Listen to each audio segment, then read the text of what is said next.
చాంగుబళ ఔరా అమ్మక చెల్ల ఆలకించి నమ్మడమెల్ల అంత వింత గాథల్లో ఆనందలారా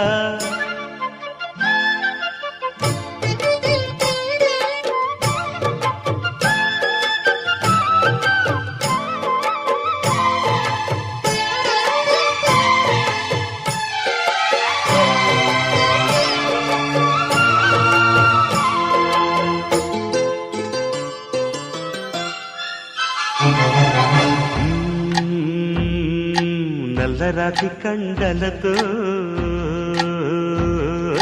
కరుకైన వాడే